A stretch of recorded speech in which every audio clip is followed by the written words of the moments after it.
Welcome.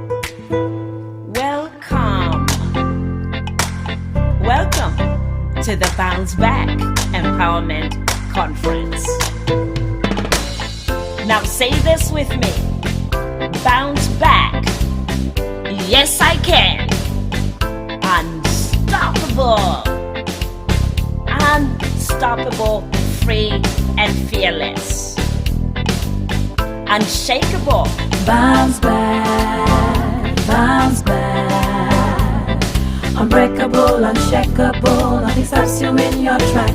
Bounce back, bounce back. Uplifted, inspired, feel your positive unpack. Never, ever.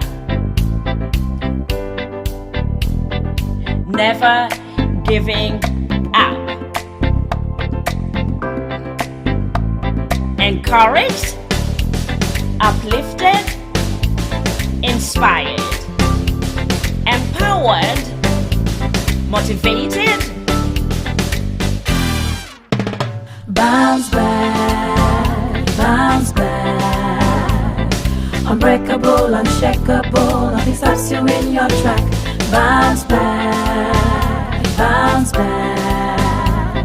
Uplifted, inspired, feel your positive unpack. Yes, yes, yes I can. Yes I will. Yes I believe. Yes, yes, yes. Heart, be still. Bounce back, bounce back. Unbreakable, unshakable, nothing stops you in your track. Bounce back, bounce back. Uplifted, inspired, feel your positive unpack. Bounce back, bounce back, bounce back, bounce back.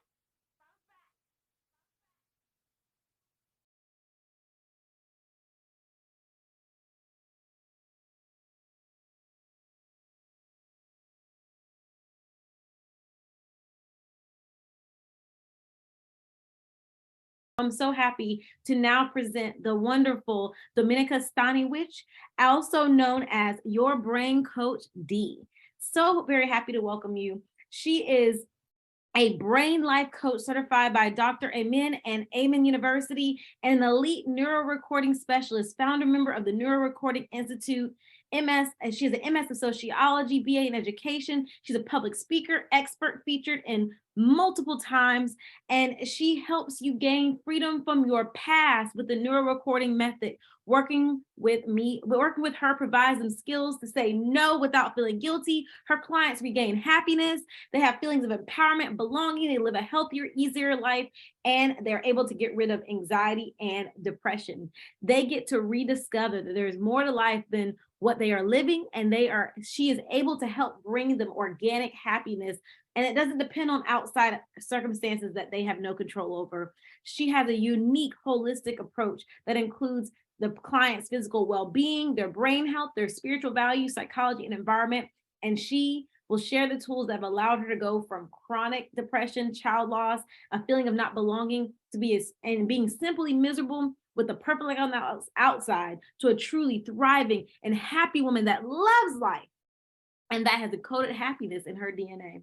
So your brain coach D, she is here to bring the topic, stones into feathers, become unstoppable. And so, Coach D, I turn it to you. It is an absolute pleasure. I am so honored to be with you all. And I know I'm not supposed to do this at the beginning, but when I was listening to Miss Sheba, our stories are so similar, and you will see that today. And I want you guys to thrive. I want you guys to survive, but not in a survival mode, but in a thriving mode. And it will be my honor to tell you my story, how I turned these things, stones, into feathers. And to start with, I will use a little bit of presentation that I did not host disable screen sharing. If you could enable me to share a screen, I have just a few slides that will help me in the presentation. I am an elite neuroencoding specialist. For those who attended any of Tony Robbins events and Maxwell, there's this gentleman, Joseph McElden III. He is a neuropsychologist. He opened an institute of neuroencoding, and I have the privilege to be one of them, but it's not about me. I want to see, can I share a screen now? Can I? Yes, I can. Fantastic. Okay. Share. And this is super awesome. Okay. Ladies and gentlemen, it is a privilege. And I want to ask you, what do you prefer? Stones or feathers? And you go, what a weird title, right? Stones and feathers. What do they have to do with anything? Well, they actually do. And I'm not going to tell you yet. What I am going to do, I'm going to ask you, and I would love for you to tell me if this reflects you. So have you ever experienced any of these, or have known anybody who has experienced any of these? Put a 1 in a chat if this is true. Is any of this you or anybody else that you know? Put a 1 in a chat. Now look at the chat. Look at the chat. We have all experienced something traumatic, violence, racism, depression, anxiety, whatever it is for you. And yet you are still here. You are still here, and you are my hero because you showed up. Because you took those stones that you're carrying and came here. You are present. You are looking to change your life. Now, do you see how many ones are in there? You are heroes. So I want you to give yourself a pat on the back for not giving up. Pat yourself on the back and say, I did it. I'm awesome. Now, with your permission, I would love to tell you a story, my life story that will lead into where I want to go, because I want to give you a tool that will change your stones into feathers. Can I tell you a story? Put a 1 in the chat, please, so I know I have your permission. Fantastic, thank you. Story of my mom. I was a little girl, you know, a 6-year-old girl. My mom was traveling, and I was waiting by the door. Mom, you're here, you're here. Hug, can I get a hug? Please, can I cuddle? Dominika, I'm tired, just go away, okay? I'm tired, later. A feeling of rejection, being unloved, hurt, unwanted, set in. Isn't it interesting how just one reaction can implement this feeling of being not wanted, not cared for? That was my first stone. Then I turned 18. Life is beautiful. You know, I get to do whatever I want, right? Finally, I get to decide about myself. And I fall in love. Butterflies, dates, beautiful time. I mean, it's amazing. Can you imagine how amazing that is? I'm in love. We move in together, and it is a life experience. He's abusive. I have a gun to my head. I get hit. I get raped on a daily basis. I'm worthless. I get pregnant. I'm 8 months old, pregnant tummy. I'm tired. I'm scared. And he wakes me up at 3 a.m., throws a glove at me, a white glove, and goes, clean, bitch. So on all my fours, I clean and I clean. I'm so not worth it, worthless. I'm just nobody. I got to do what he says, right? But I'm lucky. I'm so lucky. I could put on a bathrobe that night. I was covered. The time comes, I give birth to my son Patrick. But while I'm giving birth, I die. I die for 3 minutes. And I come back. I think that the only reason I was brought back is to save my son. because there's no value in me. I mean, obviously, it's my fault that it rains.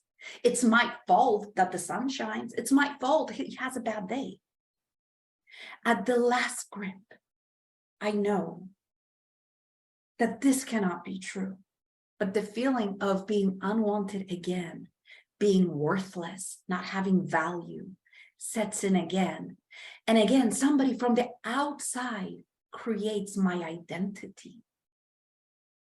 Isn't it interesting again how people who surround us create who we are? That was my second stone. That was my second stone. So I run. I go to the police and I go, hey, look, guys, I don't know. I don't care. But if you don't save me, I'm going to kill myself and my kid. They help me. They put me away in a safe house. Oh, they help me and protect me. And I look over my shoulder every day to make sure that the abuser isn't there. I'm 19 with a small child. And my only purpose is to serve the child, right? Because I have no value. And at 19, one of my best days is when I go to soup kitchen. And that's when I get to eat bread and veggies and meat and a soup. It's so amazing. It's a full meal. Now, don't get me wrong. My kid has everything, but it's not enough for me. He does find me, but thankfully, down the hall, there's a police officer with his wife. So I feel kind of safe. Yet the fear is there and it grows and it becomes part of me. One day, I get out of the shower and I go to check on my son, you know, taking a nap, 16 months old. I walk into the room and I go, Patrick. He's not moving. He's blue. He's not breathing. I start giving CPR. I want to save him. I want to save my child. The ambulance is cold. The police is cold. And when his little body sets into rigor, I sing him a lullaby.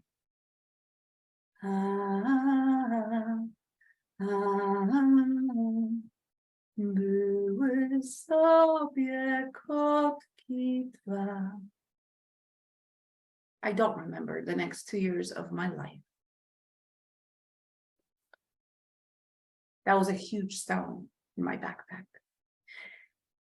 Why me? It's not fair. I'm a good person. Why is this happening to me? What did I can't live like this. I want to die, but I don't want to die. I want to change my life. On top of that, I push everything away and I go, I'm good. I'm going to pretend that I am good. So I become the most masculine woman you can ever imagine. Sylvester Stallone and Arnold Schwarzenegger can freaking learn from me. I'm just this powerhouse going in and out, working with presidents, being on TV. I'm just amazing. Am I? Seizures? I'm epileptic. People see me as a drug addict because grandma's seizure looks like an overdose. And the only thing they've seen ever on TV is an overdose.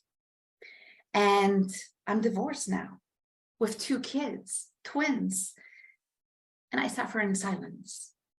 I'm carrying a whole freaking mountain in my backpack. I can't run anymore. It's heavy.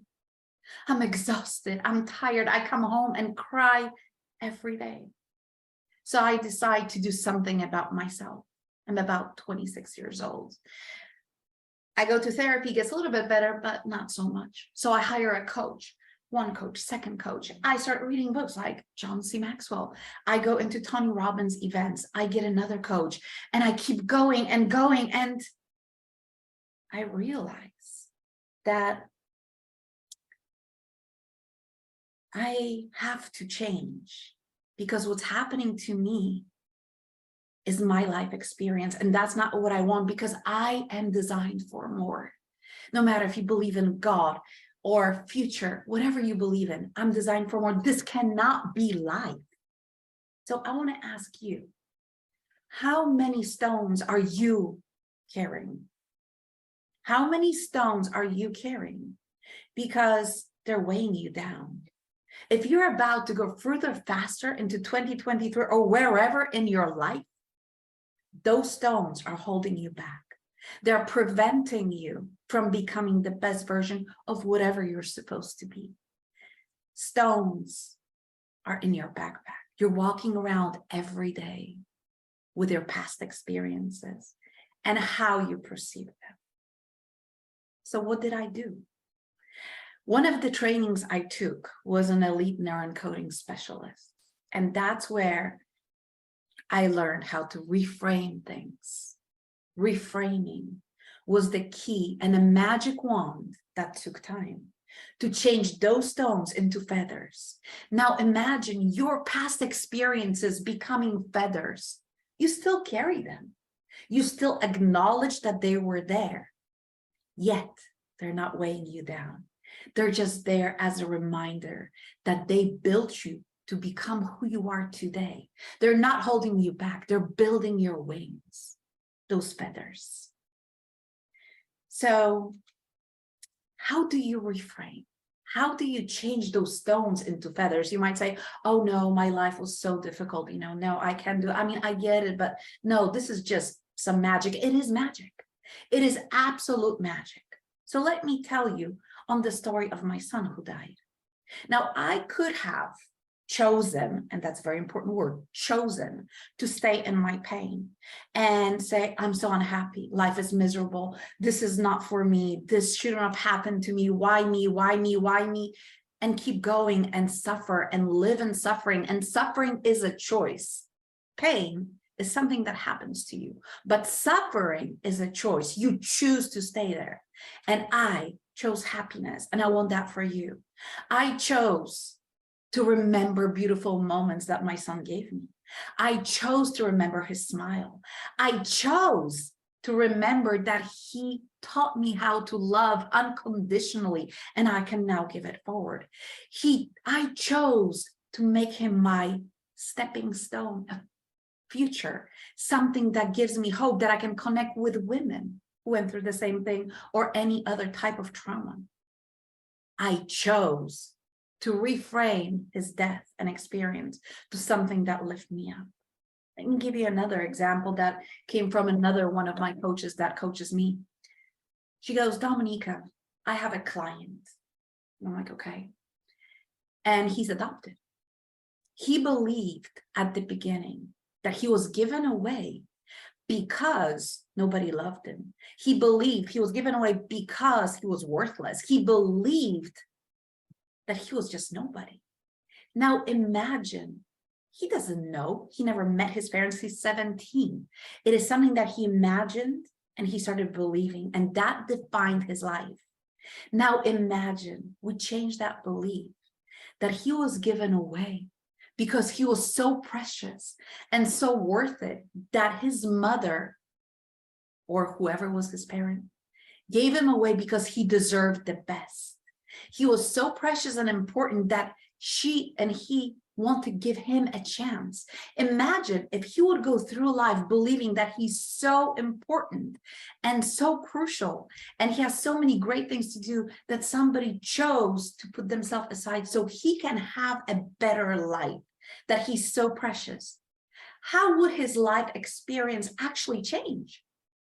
How would he see his life if he would believe that he's so precious that he was given away so he can have a better chance in life? So reframing is a choice. You reframe your experiences, and guess what? What's good and bad, it's always available. You choose what you believe. You choose how you see your past life, and if it's going to lift you up and make you a better person, somebody who thrives, or, well, you'll just stay there and be weighed down. There's no way you can fly with those stones. So the magic wand of reframing and changing those stones into feathers is reframing your past. I've managed to change my backpack into full of feathers. And don't get me wrong, once in a while, I get a stone, and that stone now gets reframed. I look at it, I look inside of me, and I go, what value did that bring to my life? I'm not dismissing the pain. I'm not dismissing the hurt. I acknowledge it and I feel it, and then I reframe it into something that can serve you. Do you think this tool of reframing could be useful to you, put a 1 in the chat. Do you think this could help you change your life and fly and become a better you? Somebody who has dreams and hopes and is not looking back. If so, I will be very happy to help you reframe your stones into feathers. I have a few more things, because the science of coaching that I do and brain training and everything I tell you besides the spiritual part has also a part of science. I want you to look at these SPECT scans. These are pictures of your brain. One is a healthy brain. The other one is fearful. When you move into fear and pain and anxiety, your brain stops receiving oxygen. And this is what you see on the second picture. It's science. You can't think as well when you're stressed and fearful. Letting go of those stones is allowing your brain to function properly, allowing your CEO of your life in this present moment to become much more efficient and guide you outside of your spiritual life. See, the other picture is the overreacting of your brain. If your brain is overworked, it's not going to support you. Everything is connected. We're not separated. Our spiritual life is not separated from our body. Our body is not separated from our brain and our heart and our feelings. One of the most important things in reframing that led me to be almost grateful for the best tool I ever heard is something that I learned from Joseph McElwain III. Is what you think is what you feel. What you feel is what you do. And what you do is what you have. And that process goes backwards. So if you don't want to have what you have, change what you think. And that happens in your brain. And that triggers what you feel. That triggers what you do. And that triggers what you have. But this works the other way around. You can change your life. You can change those stones into feathers. Ladies and gentlemen, it was a pleasure. And I hope that feathers will be the dominant part of 2023 and rest of your life.